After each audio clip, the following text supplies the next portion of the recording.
Akşam şerifleriniz hayırlı olsun, hürmetli seyirciler. Siz haberler informasyon programımızın seyretesiniz. Studiyada men Leviza Sidbilalova çalışan ve bugün biz böyle malumatlar hakkında tarif etemiz. Kırımga Türkiye'den Erdogan'ın doğmuşu reberliginde biznes eyiyet geldi. 55 yanı mesken, Kezlev sakinleri yanı kvartiralarının anahtarlarını elde ettiler. Çok beklenilgen kopur haftanın sonuna kadar Kamacı ve Baykonçe köyleri arasında kopur çalışıp başlayacak. 70-80 senelerinin belli yılları Kırım Tatar artistlerinin icrasında. Bu ve diğer vakalar haberler informasyon programımızda. Rusya Federasyasının Prezidenti Vladimir Putin Umumrusiya Halk Frontu'nun Forum Действия ve Netice Tedbirinin plenar toplaşımında iştirak etti. ONF 2016 sene devamında becergen işi ve hareketinin sonki 3 yıllık faaliyeti müzakere edildi. Forumun işi boyli mevzu yönelişler boyunca geçti. Doğru ve semereli iktisadiyet, içtimai adaletlilik, cemiyet ve hakimiyet, tahsil ve medeniyet, kundelik yaşayışının keyfiyeti hem de ekologiya ve orman koruvu. ОНФ проводит работу, связанную с качеством дорог, что чрезвычайно важно. Но важно не только содержание этой самой работы, что само по себе, естественно, людей беспокоит всегда. Это и строительство, и ремонт, но и стоимость проводимых этих мероприятий очень важна. И здесь тоже проделана с вашей стороны серьезная работа по этому направлению. Немаловажное место всегда занимала такая тема, как тема экологии, а следующий год у нас год экологии. И я очень рассчитываю на то, что мы с вами вместе поработаем по этому направлению.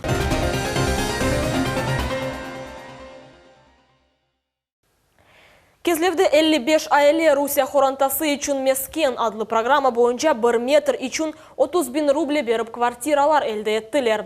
Bugün ise birinci çaslı insanlar öz kvartiraların anahtarlarını alıp oldular. Şimdiki vaqtqa Qırımda bu programma boyunca bir ev kuruldu. Lakin hakimiyet bo'lak bu çok kvartiralı evler Ahmejit, Aluşta, Kefe ve Kezlev şehirlerinde kurulacağı aqta vade berdi. Bugün ise 55 qoranta şahsi kvartiraların sahipleri oldular. Tedbirge Qırım Cumhuriyet başı Sergey Aksyonov ve Qırım Cumhuriyet Quruculuq ve Mimarcılık naziri Sergey Kononov teşrif buyurdular. Дом приличный, вы знаете, но внешний вид, вот все-таки архитекторы начинают работать более-менее, то есть в том плане, что внешний вид, ну как, радует глаз.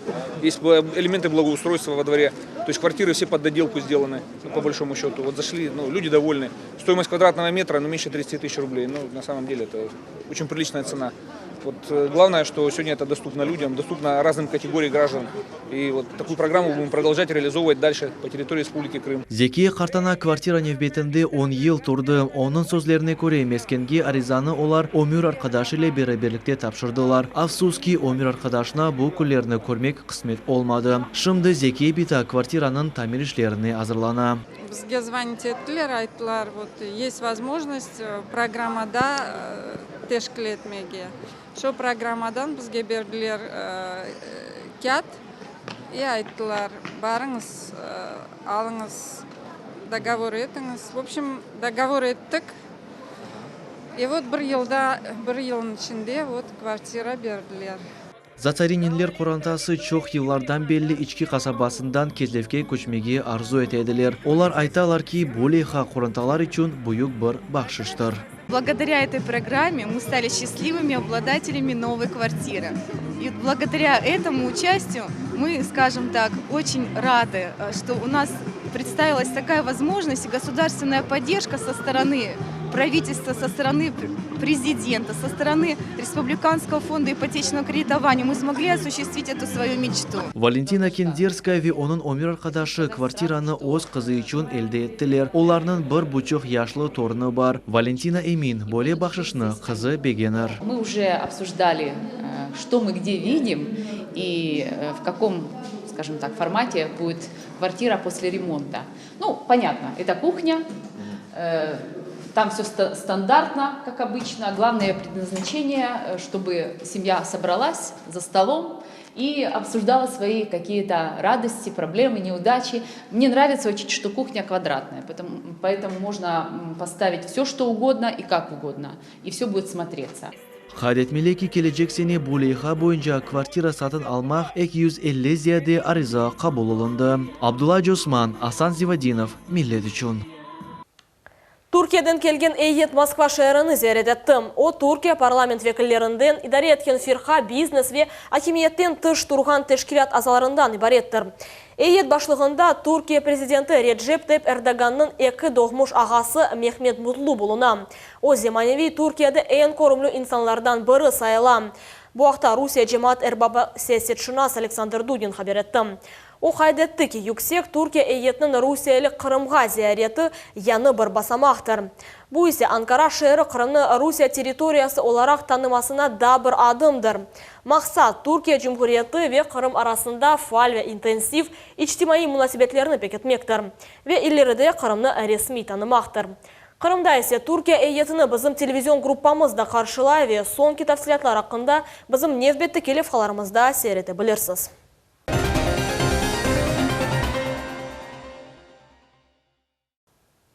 Jankoy rayonunun Kamachi ve Baykonche koyları arasında Победный özeni üstünde yerleşken kopur haftanın sonuna kadar eksploatatsiyaga körsetilecek. Bu haqda Kırım Cumhuriyet yolbaşçısı Sergey Aksyonov obyektinin çıkış teşkirvi kesişatında tarif etti. Hatırlatamız, evvelden aytılğanı kebі kopur tamirlenеvi dekabr 5 günü yekunlayacak. Bundan gari obyekt vada etilgen vakittan erte teslim edilecek. Hem de kopurun kuruculuğuna 96 milyon ruble yerine 75 milyon ruble masraf etildi. Kopurның kuruculuğu 5 ay sürecek edi, lakin kurucu şirket kolgan maksadlarını aman 3 ay devamında becerdi. Obyektini bakıp çıkan son Sergey Aksyonov kopur tayinlengen vakittan evvel eksploatatsiyaga kirsetilmek kerekligini kaydetti. O koştu ki, Kırım Cumhuriyeti Nahliye Naziri Anatoly Volkov sonki suallerini ogrengen son kopur kullanıvga teslim edilmesi mümkün olacak. Люди ждут давно, но здесь это больной вопрос здесь, то есть поэтому на самом деле, когда еще все будет видеть, что мост готовый и не открывает, это непродуктивно, неконструктивно. Evvelsiz meta fiyatı 96 milyon ruble olganına bakmadan kurucu şirket tek 76 bin rubleni masraf etti. Bu kopurun konstruksiyası demir betondan maden betonga dönüştürülgeni ile bağlı. Bu sebepten tek 21 milyon rublede gıldı kuruculuk vakitini da iktisat etebildi. Этот мост монтировали не два 80-тонных крана, как это было для железобетонного моста. Здесь же отсыпали дамбу, из дамбы монтировали. А смонтировали двумя 25-тонными кранами. Хотелось бы, чтобы наши проектировщики подняли свой уровень, а наши рабочие начинали уже учиться у россиян. Sergey Aksyonov kaydetti ki kurucu şirket kolgan maksadını yaxşı becerdi ve bu sebepten onun yarımadanın başka obyektlerinde celp etilivi akta sual çizilecek. Мы вас поздравляем тоже, так что, друзья, спасибо.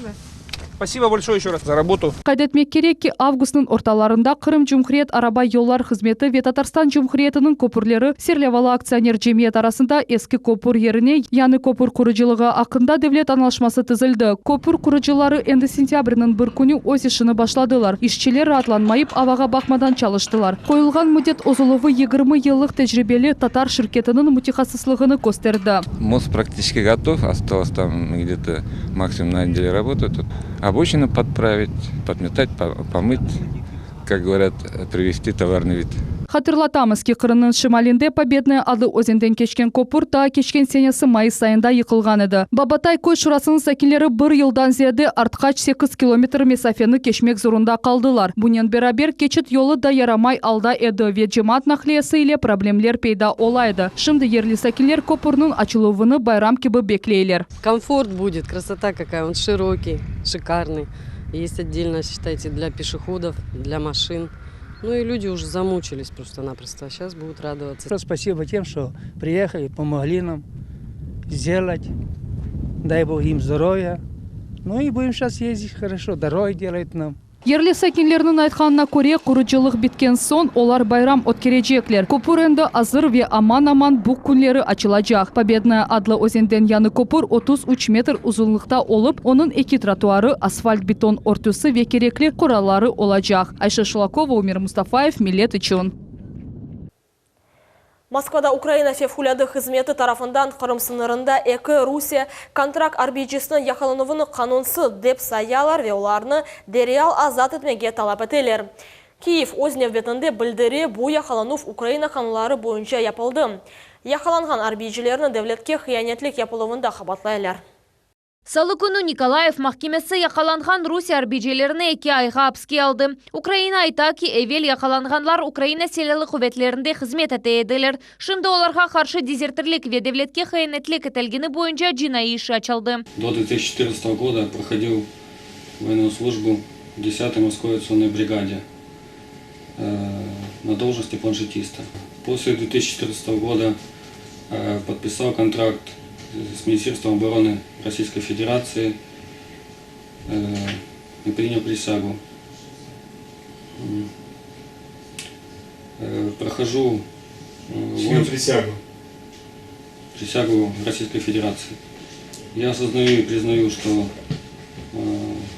совершил государственную измену, предусмотренную Уголовным кодексом Украины. Rusya hükümetinde aytalar ki arbiciler belki de Ukrayna diversantlarına dönüştürülmek için Kırım'dan alıp ketilgen ediler. Ukrayna hareketlerini endi Rusya Mudafaa Nazirliginde tefsir ettiler.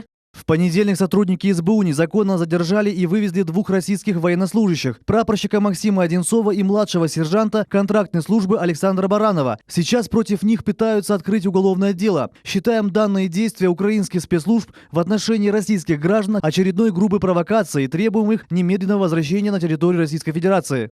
Mudafaa Nazirliginde farz eteler gerekli malumat elde etmek için Rusya arbecilerine ruhi ve beden basım gösterilmesi mümkün. Rusya Federasyası'nın Çet el İşler Nazirligi'nin yolbaşçısı Sergey Lavrov, yakalanuvnu tasvir ederek bu vakayını provokация деп adladı. Ситуацией занимаются наши соответствующие органы. Мы считаем, что это была незаконная провокация, совершенная спецслужбами Украины на территории Российской Федерации в отношении российских граждан. Rusya prezidentinin matbuat katibi Dmitry Peskov o'z betinde haydetti ki şimdiki vaqtda ular qo'lundan kelganini yapalar. Dmitry Peskov arbiciler evvel Ukrayna silahlı kuvvetlerinde hizmet etkenleri hakkında izahat berdi. Они граждане Российской Федерации. В данном случае главное это. Rusya Federasyası'nın Mudafaa İdaresi'nin malumatlarına göre Ukrayna Xavfsızlık Hizmeti'nin xadimleri Rusya kontrakt arbicilerini Cankoy Keçuf noktasına olarga Ali tahsil hakkında vesikalarını vermek için dep aldatıp kolga aldılar. Şimdi hem Rusya hem de Ukrayna tarafından berilgen tevelerde yakalangan arbiciler dönüştürülüvü mevzusu yankıray. Sofiya Shukurova, Nariman Tarsinova, Millet üçün. Kırım Cumhuriyet Devlet Şurasının mebuslары siyasi repressiyalardan zarar көргенлерге ve реабилитирленген гражданларға ичтимai destek çareleri akta Cumhuriyet kanunu doldurmağa tavsiye ettiler. Yakarlık fiyatı ve merkezi kızdıruf sistemasına koşulmagan evlerde yaşaganlarga yakarlık getirilüvü için ödelenüv akta söz ürsetilir. Bu akta Cumhuriyet Devlet Şurasının vitse-spikeri Natalya Malenko tarif etti. O kaydetti ki Cumhuriyet büdjetinden bu maksatlar için para var.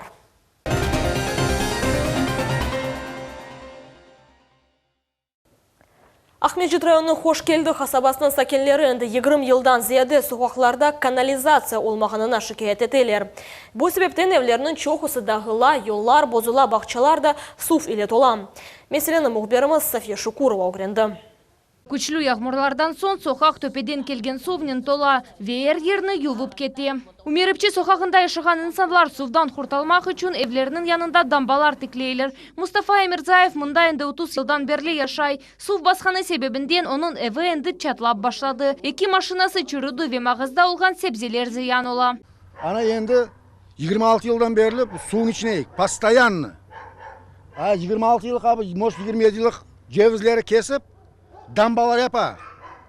Balalarımız bu çamurun içine ösüp institutlar bitirdiler. Su basay, katol işletmenin çaresi yok. Patlayacak. Любой грамотный adam biliyor işte patlayacak o suyun dibine. 7 ulusada bunda bütünü gelip abraya toplan. Suya gitmeye вообще yer yok. Sakinler tap Ukrayna deverinde hakimiyetke şikayet edip yağmurlar aklarını yerleştirmeye rica ediler. Ama netice olmadı. Olar umut ettiler ki şimdiki hakimiyet onların meselesine dikkat ayırır. При Российской Федерации, в конце концов, на нас, наверное, обратят внимание, что нас топит постоянно вода дождевая. Она идет сверху, с трудового, прямо вниз с камнями и с песком. Мы не можем посадить у себя в огороде ни картошку, ни укроп. Птицы плавают, ничего нельзя, сараи все топят. Мы ничего не можем здесь сделать. В подвалах котлы стоят, счетчики стоят. топят и замыкает свет. Сувдан сохақтай буюк чухурлар пейда ола. Ерлі сәкенлер оларны хуручылық чөпліклерінен толдыралар. Вот здесь у нас была лужа. А когда сильные вот эти последние время были дожди, это было вообще. Вот здесь было озеро. Люди не могли проходить. Чынды ел севесейлердің темелінден баяғы юксек олды. Бұл вазиет сәкенлерге ғынлықлар кетері. Вся вот эта грязь, которая сейчас вот скапливается на дороге, прямым ходом, водопадом падает в колодец питьевой воды. В колодец питьевой воды. Если вы посмотрите, глубина этого колодца 2 метра. Сейчас там глубина, наверное, полметра воды и 1,5 метра ила. Шериф Итаев күчлі яғмырлардан сон, оның әве бүтінле сувыле топланacağından қорқа. Продолжается строительство вот этих дамб напротив моего участка. И вот захламляется вообще участок, вот эта дорога, асфальтированная дорога, уже превратилась, видите, во что. Высыпали 3 КАМАЗа. 3 КАМАЗа вот этого мусоростроительного, которые везли, видимо, с улицы Пушкина, потому что вот брусчатка вся это видна, что это с улицы Пушкина. Сейчас, если пойдет хороший дождь, вся вода, которая идет с горы, пойдет на мой участок, потому что все здесь заблокировано. Построена плотина на дороге, видите, и она пойдет ко мне прямо на участок. Мой дом, мой участок превратится в приемник, как говорится, с ливневых стоков. Біз шер мемориятын муавины Тайфук Гафаровға бөле суал бердік. Бұл меселе чөзілігі бойынша Ахмеджит меморияты тарafından nasıl işler yapılacak? Мы ситуацию отдельно изучим. Дело в том, что в администрации, по крайней мере, в межнациональных отношениях подобных обращений не было. Мы выйдем по ситуации на месте, посмотрим. Установка ливнеотведения, то есть это не простая работа. Это вопрос касается не одной конкретной улицы, это вопрос выведения стоков со всего микрорайона. И такая работа возможна только после разработки соответственной проектно-сметной документации, в увязке со строительством всех дорог. Если будем выезжать, смотреть, принимать какие-то решения. Временные, то есть в данном случае это будет только временное решение. Проблема, она не такая простая, то есть эта вода собирается со всего Хошкильды, и для того, чтобы все эти воды отвести с этих улиц, вообще, чтобы решить эту проблему, это необходимо разработать документацию, специальная большая проектная работа на весь микрорайон. А точечно мы постараемся какие-то меры принять для того, чтобы жителям этих улиц помочь. Вот по вашему обращению выйдем. Сафия Шукурова, Умер Мустафаев, Миллет үчүн. Бүгін Қырым Муэндислік педагогика университетінде Жұмхуретіміздің дәвлет тіллеріне бағышланған форумның екінлейчі гала-концерті олып кечті. Форум ұштыракчылары қиметлі бақшышлар ве ярлықлар иле мүкафатланды. Анда біздің мұхберіміз Мухаммед Зикиряевді болынды. Devlet Tiller forumunda Episi Xırım Üniversitetinin studentleri iştirak ettiler.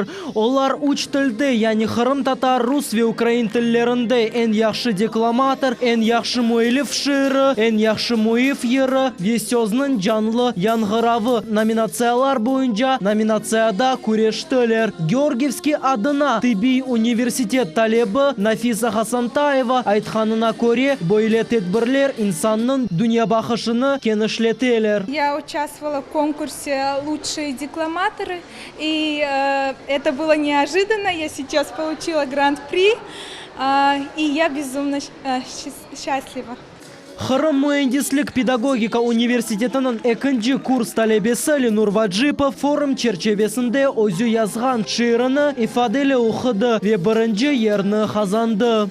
На самом деле я об этом конкурсе узнал достаточно недавно. То есть я стихи писал свои, давно еще, а как узнал, что этот конкурс будет проводиться в стенах нашего университета, я, конечно же, согласился в нем принять участие. Если честно, это было очень волнительно, я очень переживал перед, огромная публика, но я справился. Yarışta Xırımlılardan gayrı çetel studentler de iştirak ettiler. Vengesh Kaslengen özü Hindistan'da yaşay. Xırımga otebi tahsil almağa geldi. Vignesh Alexander Pushkin'in şiirini okudu. Первый раз я буду здесь, вот такой у нас первый раз. Наша страна это нету, то вот ваша страна первый раз я посмотрел вот такой. Я очень понравился, я очень люблю. Я сказал стихотворение. Да, Александр Сергеевич Пушкин стихотворение, я сказал. Xırım Cumhuriyet Devlet Tillerinin forumu birinci kere geçirili. Lakin teşkilatçılar bu tedbir ananege çevirilip de umut ettiler. В дальнейшем мы планируем, чтобы студенческий форум государственных языков Республики Крым, конечно, проходил. И будем работать над этим. И хотим, чтобы наш вуз стал как тем центром, вокруг которого сплотится этнокультура, этноотношения, так как данный форум был направлен на развитие государственных языков. Форум тешкилатчылары ичбір иштиракчыны дихатсыз қалдырмадылар. Әрбір студент фахри ярлыклар или мукафатланды. Жюри было, честно говоря, в затруднении, потому что столько талантливых студентов выступало на этом форуме. Я хочу сказать, что были иностранные студенты из Пакистана, из Индии, из Палестины, Греции и много-много других стран. Вот. И жюри было в затруднении, потому что было оценить по 4 номинациям было очень сложно. Мухаммед Зикиряев, Аким Бекиров, Миллет Ичун. Ахмечеті Қырым татар артистлері 70-80 сенелерінің ерларыны ижра еттілер.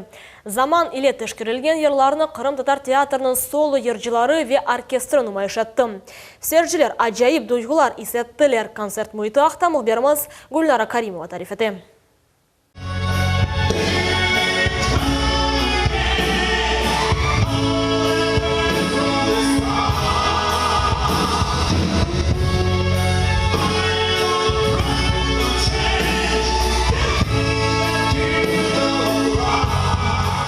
Абба, Стинг, Элтон Джон, Селин Дион, Кристина Агилера, Майкл Джексон, 70-80 сенелерінің дегер рағбетли четел хитлеріні белі Қырым татар артистлері Эмине Джевдетова, Асан Белялов, Сейтабла Меметов, Куртнебе Эмирусейн ижрасында Қырым татар академик музыкалы драма театрасында яныгырады. Эркезілі севілген театр йылдызлары чеші түрлі музыкаль экспериментлерге азыр олғанларыны таздиқладылар. Енді дирижер Ибраим Арабаджиев ве оркестр тамам бөлелерден.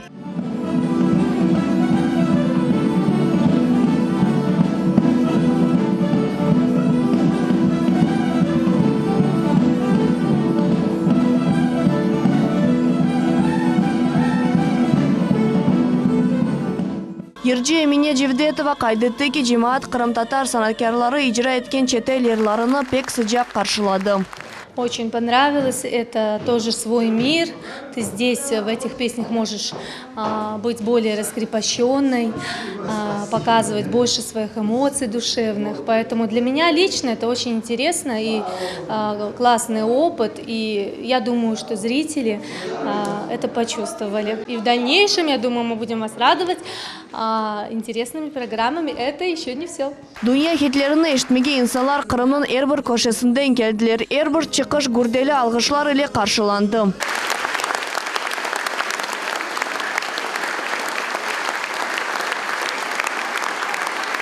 Эмине Джевдетова Эрбір ерні жан ile icra etti.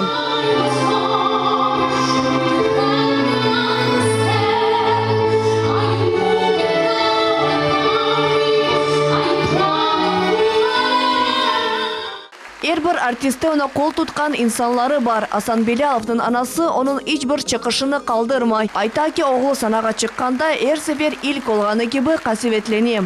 Спасибо нашему театру за то, что он устраивает такие концерты. Я стараюсь не пропускать концерты, которые бывают. Они вызывают очень много эмоций, потому что сегодняшний концерт – это наша молодость, поэтому в восторге. Слов нет. Очень много хорошего, можно сказать, об этом концерте. И почаще такие концерты. Seyirciler konsertni beğendiler ve bizge öz tesiratlары акта тариф еттілер. Эмоции зашкаливают. Мне концерт очень понравился. Было необычно слышать в исполнении крымских татар хиты 70-х, 80-х. Очень круто. Честно говоря, для меня это как бы возврат моей молодости, это песни моей молодости. Все мелодии прошли через меня просто. Я все вспомнила, как-то легко, хорошо стало вообще.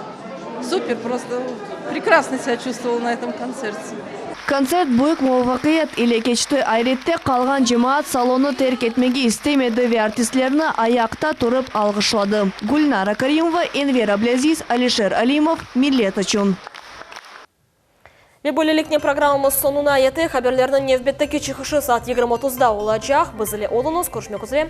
Sağlıkla kalınız.